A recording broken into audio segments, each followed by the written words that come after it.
Hello everyone, welcome to the YouTube channel Eastern Tales. I'm your friend Ben, and tonight, I'll be your companion for a tranquil evening. Here, we'll embark on a journey through the magical world of the East, exploring stories filled with warmth and wisdom. Whether you're a little one getting ready for bedtime or an adult seeking moments of relaxation, I hope my stories bring you tranquility and sweet dreams. Tonight, we're diving into the first chapter of our series, a thrilling and legendary adventure, Journey to the West. In this ancient Eastern tale, we'll focus on the renowned Monkey King, Sun Wukong. Endowed with vast supernatural abilities, he fearlessly confronts heavenly warriors, battles demons, and navigates a world of enchantment. Following this unique Monkey King, we'll delve into his legendary experiences, unveiling a story brimming with mystery and miracles. Are you ready? Let's embark on this fantastical journey together, immerse ourselves in the heart-pounding tales of Journey to the West, and witness the heroic legend of Sun Wukong. Don't miss out, subscribe and hit the notification bell to join me for each exciting night. Chapter 1. The divine root conceives and the spring breaks forth as the heart's nature is cultivated. The great way arises before chaos was divided, heaven and earth were one, all was a shapeless blur, and no man had appeared. Once Pangu destroyed the enormous vagueness, the separation of clear and impure began. Living things have always tended towards humanity. From their creation, all beings improve. If you want to know about creation and time, read Difficulties Resolved on the Journey to the West. In the arithmetic of the universe, 129,600 years make one cycle. Each cycle can be divided into 12 phases: 1, 2, 3, 4, V, 6, 7, 8, 9, X, 11 and 12, the 12 branches. Each phase lasts 10,800 years. Now within a single day, the positive begins at the time I. At 2 the cock crows. At 3 it is not quite light. At 4 the sun rises. V is after breakfast. And at 6 one does business. 7 is when the sun reaches noon. At 8 it is slipping towards the west. 9 is late afternoon. The sun sets at X. 11 is dusk. And at 12 people settle down for the night. If you compare this with the big numbers, then at the end of phase 11 heaven and earth were still one, and no beings had appeared. 5,400 years later came the beginning of phase 12, when all was darkness and there were still no people or other creatures. For this reason it was called chaos. Another 5,400 years later phase 12 was drawing to a close and a new cycle was about to begin. As phase 1 of the new era approached, gradually there was light. As Xiao Yong said, when winter reaches the mid-minus point of phase 1 the heart of heaven does not move. Where the positive first appears nothing has yet come to life. At this time, heaven first had a foundation. 5,400 years later, in the middle of phase 1, the light and pure rose upwards, and sun, moon, stars, and constellations were created. These were called the four images, hence the saying that heaven began in I. Another 5,400 years later, when phase 1 was nearing its end and phase 2 was imminent, things gradually solidified. As the Book of Changes says, great is the positive, far minus reaching is the negative. All things are endowed and born in accordance with heaven. This was when the earth began to congeal. After 5,400 more years came the height of phase 2, when the heavy and impure solidified, and water, fire, mountains, stone, and earth came into being. These 5 were called the 5 movers. Therefore it is said that the earth was created in phase 2. After a further 5,400 years, at the end of phase 2 and the beginning of the phase 3, living beings were created. In the words of the book of the calendar, the essence of the sky came down and the essence of earth went up. Heaven and earth intermingled, and all creatures were born. Then heaven was bright and earth was fresh, and the positive intermingled with the negative. 5,400 years later, when phase 3 was at its height, men, birds, and beasts were created. Thus the three powers minus heaven, earth, and man minus now had their set places. Therefore it is said that man was created in phase 3. Moved by Pangu's creation, the three emperors put the world in order and the 5 rulers laid down the moral code. The world was then divided into 4 great continents: the eastern continent of superior body, the western continent of Kal minus gift, the southern continent of Jambu, and the northern continent of Kuru. This book deals only with the eastern continent of superior body. Beyond the seas there is a country called Aulai. This country is next to an ocean, and in the middle of the ocean is a famous island called the Mountain of Flowers and Fruit. This mountain is the ancestral artery of the 10 continents, the origin of the 3 islands. It was formed when the clear and impure were separated and the enormous vagueness was divided.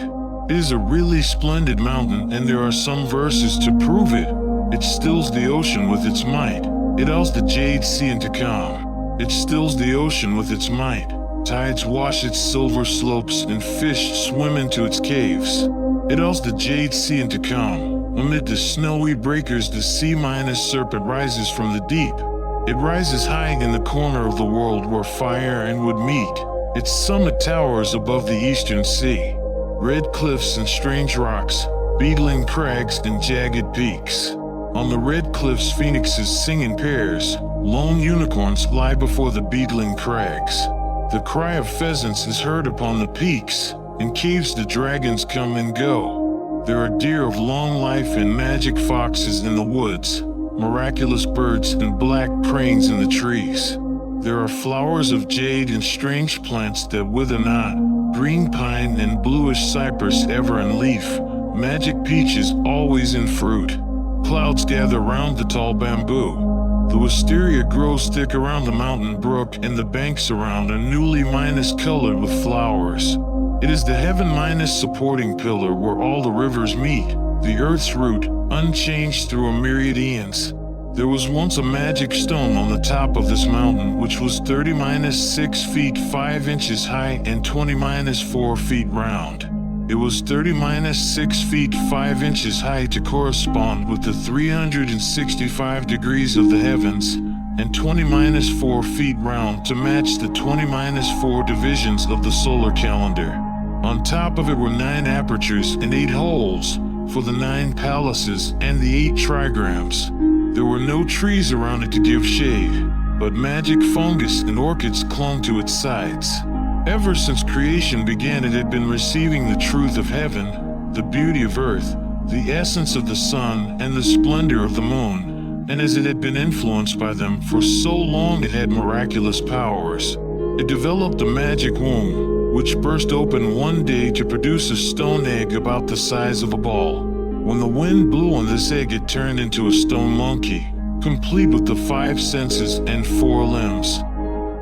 When the stone monkey had learned to crawl and walk, he bowed to each of the 4 quarters. As his eyes moved, 2 beams of golden light shot towards the pole star palace and startled the supreme heavenly sage, the greatly compassionate Jade Emperor of the azure vault of heaven, who was sitting surrounded by his immortal ministers on his throne in the hall of miraculous mist in the golden minus gated cloud palace. When he saw the dazzling golden light, he ordered 1,000 minus mile and wind minus accompanying ear to open the southern gate of heaven and take a look. The 2 officers went out through the gate in obedience to the imperial command, and while one observed what was going on, the other listened carefully. Soon afterwards they reported back. In obedience to the imperial mandate, your subjects observed and listened to the source of the golden light. We found that at the edge of the country of Aulai, which is east of the ocean belonging to the eastern continent of superior body, there is an island called the Mountain of Flowers and Fruit.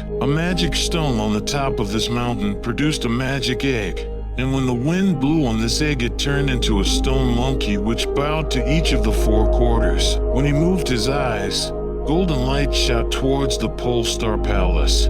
But now that he is eating and drinking, The golden light is gradually dying. In his benevolence and mercy, the Jade Emperor said, "Creatures down below are born of the essence of heaven and earth. There is nothing remarkable about him." On his mountain, the monkey was soon able to run and jump, feed from plants and trees, drink from brooks and springs, pick mountain flowers, and look for fruit. He made friends with the wolves, went around with the tigers and leopards, was on good terms with the deer, and had the other monkeys and apes for relations.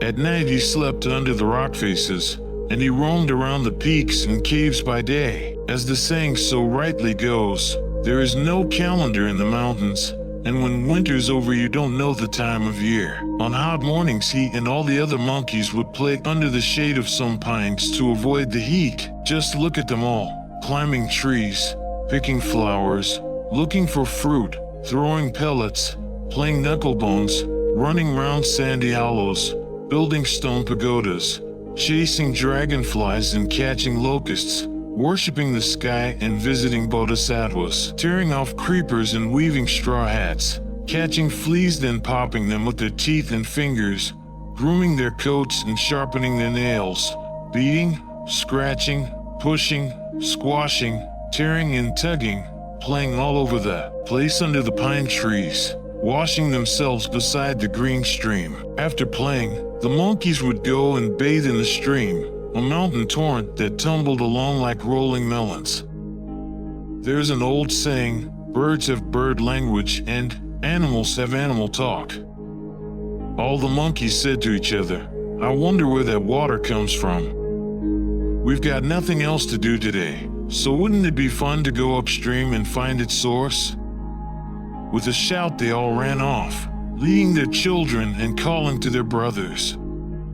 They climbed up the mountain beside the stream until they reached its source, where a waterfall cascaded from a spring. They saw one white rainbow arching, 1,000 strands of flying snow, unbroken by the sea winds, still there under the moon. Cold air divides the greeny crags, splashes moisten the mountainside, a noble waterfall cascades, hanging suspended like a curtain. The monkeys clapped their hands and exclaimed with delight, "What lovely water! It must go all the way to the bottom of the mountain and join the waves of the sea." Then one monkey made a suggestion. "If anyone is clever enough to go through the fall, find the source, and come out in one piece, let's make him our king." When this challenge had been shouted 3 times, the stone monkey leapt up from the crowd and answered at the top of his voice, "I'll go, I'll go." Splendid monkey! Indeed, today you will make his name, tomorrow his destiny shall triumph. He is fated to live here. As a king he will enter the immortal's palace. Watch him as he shuts his eyes, crouches, and springs, leaping straight into the waterfall. When he opened his eyes and raised his head to look round, he saw neither water nor waves. A bridge stood in front of him, as large as life. He stopped, calmed himself, took a closer look, and saw that the bridge was made of iron. The water that rushed under it poured out through a fissure in the rocks, screening the gateway to the bridge. He started walking towards the bridge, and as he looked he made out what seemed to be a house. It was a really good place. He saw emerald moss piled up in heaps of blue, white clouds like drifting jade, while the light flickered among wisps of colored mist. A quiet house with peaceful windows, flowers growing on the smooth bench, dragon pearls hanging in niches, exotic blooms all around. Traces of fire beside the stove, scraps of food in the vessels by the table. Adorable stone chairs and beds, even better stone plates and bowls. 1 or 2 tall bamboos, 3 or 4 sprigs of plum blossom, a few pines that always attract rain, all just like a real home. He took a good, long look and then scampered to the middle of the bridge, from where he noticed a stone tablet. On the tablet had been carved in big square letters, "Happy land of the mountain of flowers and fruit, cave heaven of the water curtain." The stone monkey was beside himself with glee. He rushed away, shut his eyes, crouched, and leapt back through the waterfall. "We're in luck, we're in luck," he said with a chuckle. All the other monkeys crowded round him asking, "What's it like in there? How deep is the water?" "There's no water, none at all," replied the stone monkey. "There's an iron bridge, and on the other side of the bridge there's a house that must have been made by heaven and earth." "However could you see a house there?" the other monkeys asked. The stone monkey chuckled again. "The water here comes under the bridge and through the rocks, and it hides the gateway to the bridge from view. There are flowers and trees by the bridge, and a stone house too. Inside the house are stone rooms, a stone stove, stone bowls, stone plates, stone beds, and even stone benches. In the middle of it all is a tablet which says Happy Land of the Mountain of Flowers and Fruit, Cave Heaven of the Water Curtain. It's just a place for us to settle down, and minus there's room there for thousands. Let's all move in, then we won't have to put up with any more nonsense from heaven. In there we can hide there from the wind, and shelter from the rain, with nothing to fear from frost and snow, and never a rumble of thunder. The colored mists glow bright, and the place smells lucky. The pine and bamboo will always be beautiful, and rare flowers blossom every day." The other monkeys were all so delighted to hear this that they said, "You go first and take us with you." The stone monkey shut his eyes, crouched, and leapt in again, shouting, "Follow me in, follow me in." The braver monkeys all jumped through. The more timid ones peered forward, shrank back, rubbed their ears, scratched their cheeks, shouted, and yelled at the top of their voices before going in, all clinging to each other. After rushing across the bridge, they all grabbed plates and snatched bowls, bagged stoves, and fought over beds, and moved everything around. Monkeys are born naughty, and they could not keep quiet for a single moment until they had worn themselves out moving things around. The stone monkey sat himself in the main seat and said, "Gentlemen, a man who breaks his word is worthless. Just now you said that if anyone was clever enough to come in here and get out again in one piece, you'd make him king. Well, then, I've come in and gone out, and gone out and come in. I've found you gentlemen a cave heaven where you can sleep in peace and all settle down to live in bliss. Why haven't you made me king?" On hearing this, all the monkeys bowed and prostrated themselves, not daring to disobey. They lined up in groups in order of age and paid their homages at court, all acclaiming him as the great king of 1,000 years. The stone monkey then took the throne, made the word stone taboo, and called himself Handsome Monkey King. There is a poem to prove it that goes, "All things are born from the three positives." The magic stone was quick with the essence of sun and moon. An egg was turned into a monkey to complete the great way. He was lent a name so that the elixir would be complete. Looking inside, he perceives nothing because it has no form. Outside, he uses his intelligence to create visible things. Men have always been like this. Those who are called kings and sages do just as they wish. Taking control of his host of monkeys, apes, gibbons, and others, the handsome Monkey King divided them into rulers and subjects, assistants, and officers. In the morning they roamed the mountain of flowers and fruit, and in the evening they settled down for the night in the water curtain cave.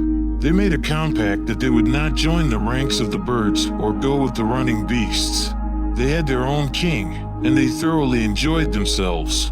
In spring they picked flowers for food and drink. In summer they lived off fruit. In autumn they gathered tares and chestnuts. They got through the winter on Solomon's Minas seal.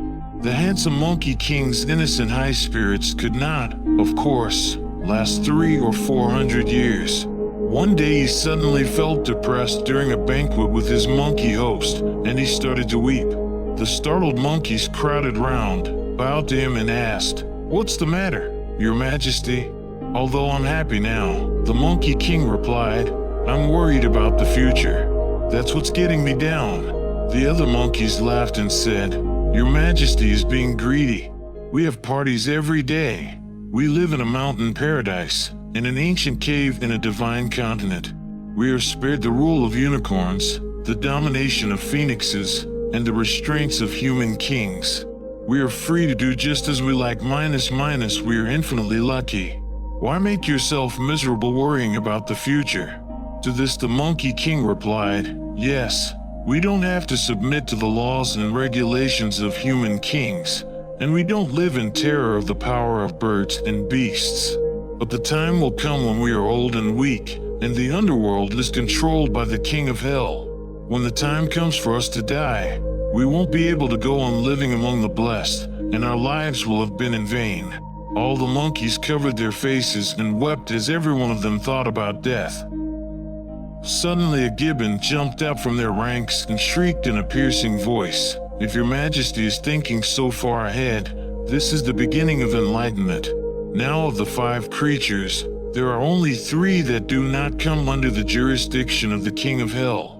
Do you know which they are?" asked the Monkey King. "Yes," the ape replied. "They are the Buddhas, the immortals, and the sages. They are free from the wheel of reincarnation. They are not born and they do not die. They are as eternal as heaven and earth, as the mountains and the rivers." "Where do they live?" the Monkey King asked. "Only in the human world," the ape replied, "in ancient caves on magic mountains." The Monkey King was delighted to hear this. "I shall leave you all tomorrow," he said, "and go down the mountain. If I have to, I'll roam the corners of the oceans and go to the edge of the sky to find these 3 kinds of beings and discover the secret of eternal youth that will keep us out of the clutches of the King of Hell forever." Goodness! Because of these words, he was to learn how to be free from the wheel of reincarnation and become the great sage equaling heaven. All the monkeys clapped with approval and said, "Great! Great! Tomorrow we'll climb all over the mountain and get lots of fruit to give your majesty a really big banquet to send you off." The next day the monkeys set out to pick magic peaches, gather rare fruits, dig out yams, and cut Solomon's seal. Magic fungus and fragrant orchid were collected, and everything was set on the stone benches and the stone tables, with fairy wine and dishes.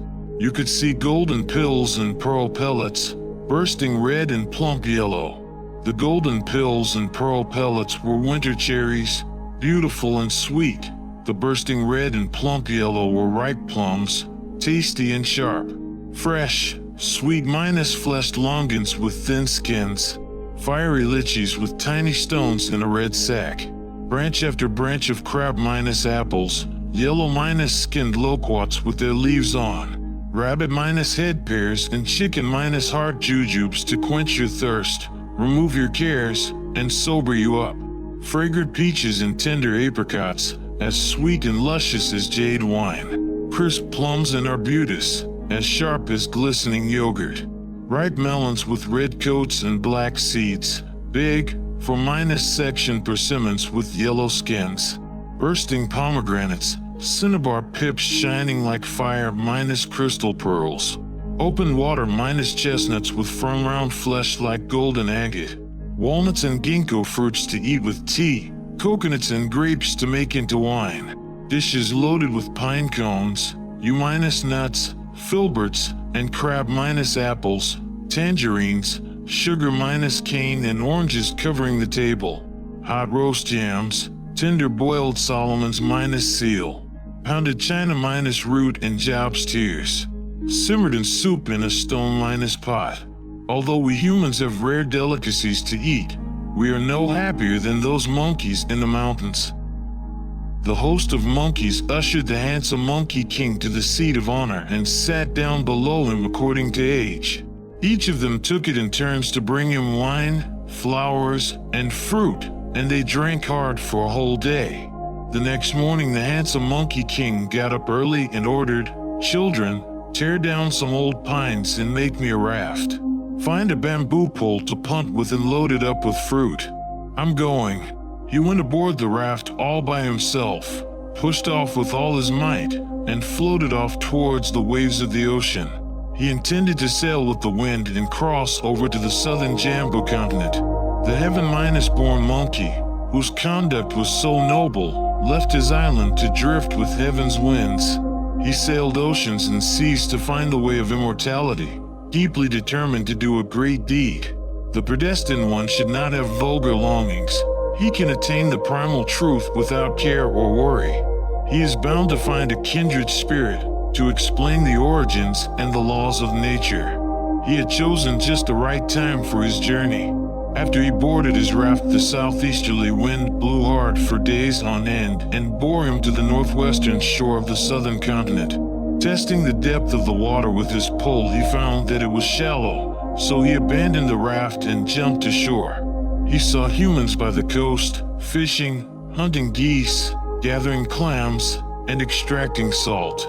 He went up to them, leaping around and making faces, which so scared them that they dropped their baskets and nets and fled in all directions as fast as they could. The Monkey King grabbed one of them, who was a poor runner, stripped him of his clothes, and dressed himself in them like a human. He swaggered through the provinces and prefectures, learning human behavior and human speech in the marketplaces. Whether he was eating his breakfast or going to bed at night, he was always asking about Buddhas, immortals, and sages, and seeking the secret of eternal youth. He observed that the people of the world were too concerned with fame and fortune to be interested in their fates. When will the struggle for fame and fortune end? Toiling from morning till night, never pleasing yourself. Those who ride donkeys long for stallions. The Prime Minister always wants to be a prince. They only worry about having to stop work to eat or dress. They never fear that the King of Hell will come to get them. When trying to ensure their sons and grandsons inherit their wealth and power, they have no time to stop and think. Although he asked about the way of the immortals, the Monkey King was unable to meet one. He spent 8 or 9 years in the southern Jambo continent, going through its great walls and visiting its little counties. When he found that he had reached the great western ocean, he thought that there must be sages and immortals on the other side of it. So he made himself another raft like the last one, and floated across the western ocean until he came to the western continent of Cattle Gift. He went ashore and made extensive and lengthy inquiries until one day he came upon a high and beautiful mountain, thickly forested on its lower slopes. Not fearing wolves, and undaunted by tigers or leopards, he climbed to the summit to see the view. It was indeed a fine mountain, 1,000 peaks brandishing halberds, screens 10,000 measures tall. In the sunlight, the mountain haze is lightly touched with blue. After the rain, the black rocks look coldly green. Withered creepers coil round ancient trees, and the old ford marks the bounds of the mysterious. Strange flowers and precious plants, flourishing in all 4 seasons, rivaling fairyland. The nearby cry of a hidden bird, the clear running of a spring. Valley upon valley of mushroom and orchid, lichen grows all over the cliffs. The range rises and dips in dragon minus-like majesty. Surely there must be lofty hermits here. As he was looking at the view, the Monkey King heard a human voice coming from the depths of the forest. He rushed into the trees, and when he cocked his ear to listen, he heard a song. Watching the chess game, I cut through the rotten, felling trees. Ding, ding, strolling at the edge of the cloud and the mouth of the valley, I sell firewood to buy wine. Cackling with laughter and perfectly happy, I pillow myself on a pine root, looking up at the moon. When I wake up, it is light. Recognizing the old forest, I scale cliffs and cross ridges, cutting down withered creepers with my axe. When I've gathered a basketful, I walk down to the market with a song and trade it for 3 pints of rice. Nobody else competes with me, so prices are stable. I don't speculate or try sharp practice. Couldn't care less what people think of me, calmly lengthening my days. The people I meet are Taoists and immortals, sitting quietly and expounding the yellow court. The Monkey King was overjoyed to hear this, and he said with glee, "So this is where the immortals have been hiding." He bounded deeper into the woods for a closer look and saw that the singer was a woodcutter cutting firewood. He was wearing the most unusual clothes. On his head he wore a hat woven from the first skin shed by new bamboo shoots. The clothes on his body were made of yam from the wild cotton tree. The belt round his waist was of silk from an old silkworm. The straw sandals under his feet had straps torn from rotten sago trees.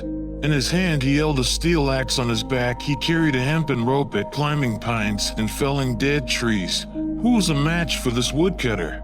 The Monkey King went closer and called to him. "Old immortal, your disciple greets you."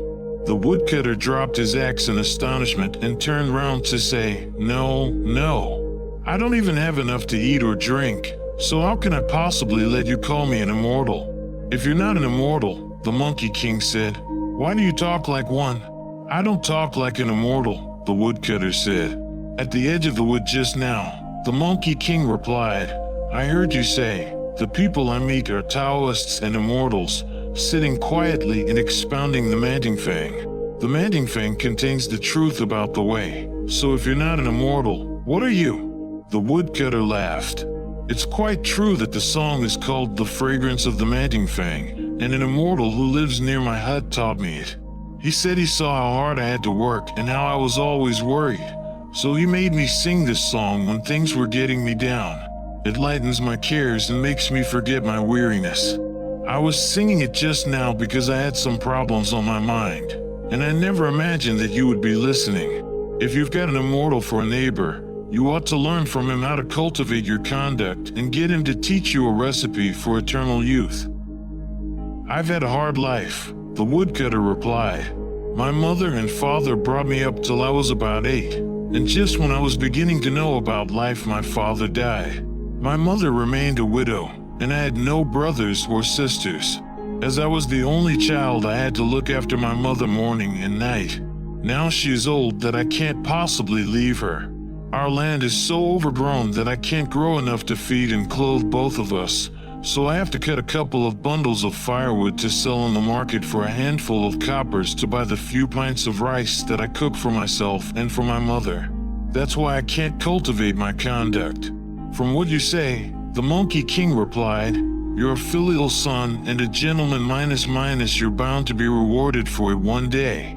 But I'd be grateful if you could show me where that immortal lives, so that I can go and pay him my respects." The woodcutter said, "It's not far from here. This mountain is the Spirit Tower Hard Mountain, and in it there is the Cave of the Setting Moon and the 3 Stars. In that cave lives an immortal called the Patriarch Subhuti.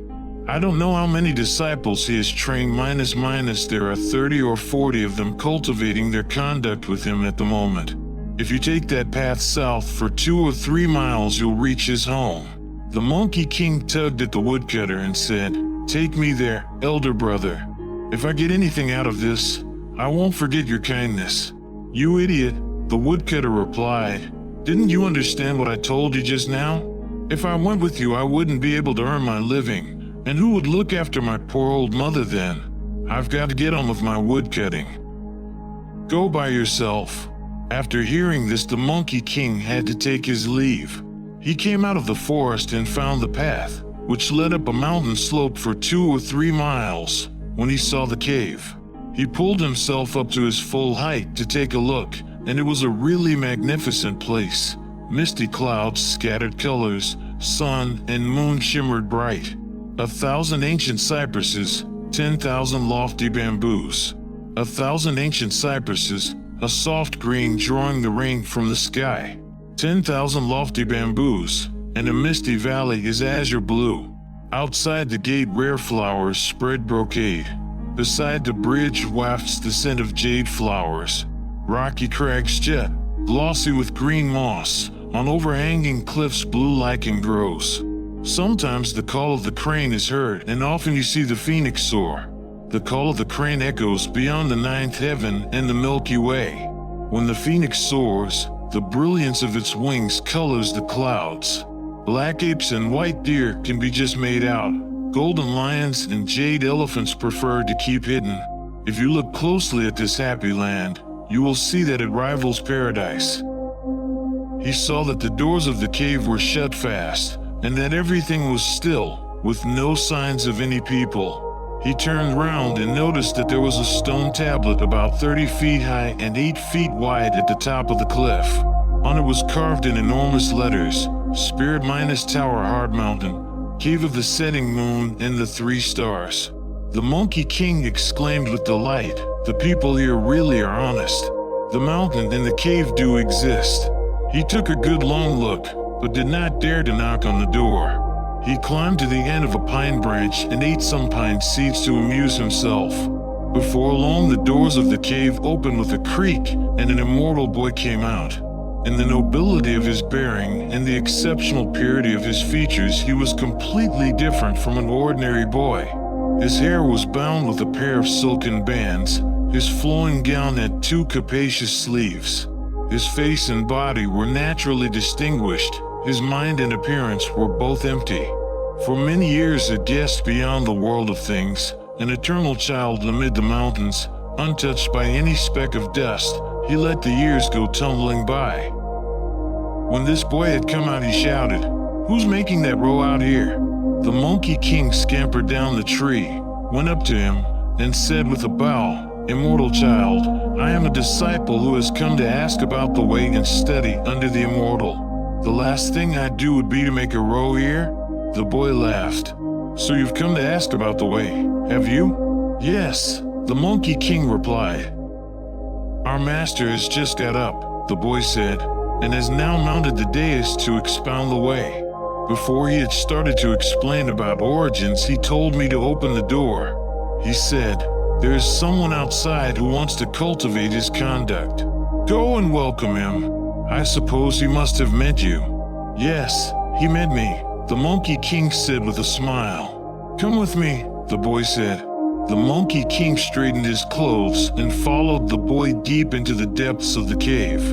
He saw majestic pavilions and towers of red jade, pearl palaces and gateways of cowrie, and countless rooms of silence and secluded cells leading all the way to a jasper dais. He saw the patriarch Subhuti sitting on the dais and 30-6 minor immortals standing below it. A golden immortal of great enlightenment, free from filth, Subhuti, the marvel of the Western world. Neither dying nor born, he practices the triple meditation, his spirit and soul entirely benevolent. In empty detachment, he follows the changes. Having found his true nature, he lets it run free. As eternal as heaven and majestic in body, the great teacher of the law is enlightened through eons. As soon as the handsome Monkey King saw him, he bowed low and knocked his head on the ground before him many times, saying, "Master, Master, your disciple pays his deepest respects." "Where are you from?" the patriarch asked. "You must tell me your name and address before you can become my pupil." "I come from the water curtain cave in the flowers and fruit mountain in the land of Aulai in the eastern continent of superior body," replied the Monkey King. "Throw him out," the patriarch roared. "He's a liar and a cheat, and even if he tried cultivating his conduct, he would get nowhere." The Monkey King desperately kept hitting his head on the ground and said, "Your disciple spoke the truth. I promise I wasn't lying." The patriarch asked, "If you were speaking the truth, why did you say that you came from the eastern continent of superior body? Between here and the eastern continent there are 2 seas and the southern Jamba continent, so how could you possibly have come here from there?" The Monkey King, still kowtowing, replied, "I sailed across seas and oceans, crossed frontiers, and wandered through many countries for over 10 years before I arrived here." "So you came here by stages," the patriarch remarked. "What is your surname?" "I'm not surly," the Monkey King replied. "If people call me names, it doesn't bother me, and if they hit me, I don't get angry. I'm just polite to them, and that's that. I've never been surly." "I didn't ask if you were surly. I wanted to know the surname you inherited from your parents." "I didn't have any parents," the Monkey King replied. "If you had no parents, did you grow on a tree?" "I grew not on a tree, but in a stone," the Monkey King replied.